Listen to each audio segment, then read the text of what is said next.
பசங்க சரியாவே சாப்பிட மாட்டேங்கிறாங்களா? பசி எடுக்க மாட்டேங்குதா? ஜீரண பிரச்சனையா இருக்கா? கண்டிப்பா இத சாப்பிட்டு பாருங்க. இதுக்கு 2 பீஸ் இஞ்சிய நல்லா தொலியெல்லாம் ரிமூவ் பண்ணிட்டு, கழுவிட்டு, நல்லா ஒரு மிக்ஸி ஜார்ல போட்டு கொஞ்சமா தண்ணி சேர்த்து நல்லா பேஸ்ட்டா அரைச்சு எடுத்துக்கலாம். ஒரு ஃபில்டர் வச்சு இதோட சாற மட்டும் தனியா பிழிஞ்சு எடுத்துக்கலாம். இது இப்படியே ஒரு 5 மினிட்ஸ் வச்சுருவோம். இப்போ ஒரு பீஸ் கருப்பட்டி வந்து ஒரு பாத்திரத்தில போட்டு தண்ணி சேர்க்காம கருப்பட்டிய நல்லா தட்டி அப்படியே போட்டுருங்க. அந்த சூட்லயே அது நல்லா இளகி வரும். அதுதான் வேணும். அது நல்லா இளகி வந்ததுக்கப்புறமா, நம்ம எடுத்து வச்சிருக்கோம்ல இஞ்சி சாறு, அத வந்து இன்னொரு பவுல்ல ட்ரான்ஸ்ஃபர் பண்ணிங்கன்னா, அதோட மாவெல்லாம் கீழ அப்படியே ஃபில்டர் ஆயி நிக்கும். மேல வந்து தண்ணி மட்டும் இருந்துட்டு, அதோட இஞ்சியோட மாவு வந்து கீழ ஃபில்டர் ஆயிருக்கும். அத நம்ம யூஸ் பண்ணக்கூடாது. அந்த சாற மட்டும் தான் நம்ம யூஸ் பண்ண போறோம். இந்த சாற இப்போ நம்ம பாத்திரத்தில போட்டிருக்கோம்ல கருப்பட்டி, அது நல்லா இளகி வரும்போது, இந்த சாற வந்து அந்த கருப்பட்டியில ஊத்தப் போறோம்.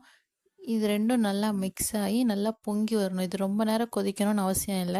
நல்லா மிக்ஸ் ஆனதுக்கப்புறம் ஒரு பால் பொங்குன மாரி பொங்கி வரும். அப்படி பொங்குன உடனே இத அடுப்ப ஆஃப் பண்ணிட்டு, ஒரு ஃபில்டர வச்சு ஃபில்டர் பண்ணி, அது நல்லா ஆறுனதுக்கப்புறம் குழந்தைங்களுக்கு அவங்கவங்க வயசுக்கு ஏத்த மாரி 1 சங்கு, 2 சங்கு அப்படி குடுங்க. கண்டிப்பா அவங்க நல்லா சாப்பிடுவாங்க. எங்க வீட்டு பசங்களுக்கெல்லாம் நாங்க வாரத்துக்கு ஒரு தடவ இத கண்டிப்பா குடுத்துருவோம். நல்ல ரிசல்ட் இருக்கு. கண்டிப்பா ட்ரை பண்ணி பாருங்க. வீடியோ பிடிச்சிருந்தா லைக் பண்ணுங்க, ஷேர் பண்ணுங்க, சப்ஸ்கிரைப் பண்ணுங்க, கமெண்ட் பண்ணுங்க. பாய்.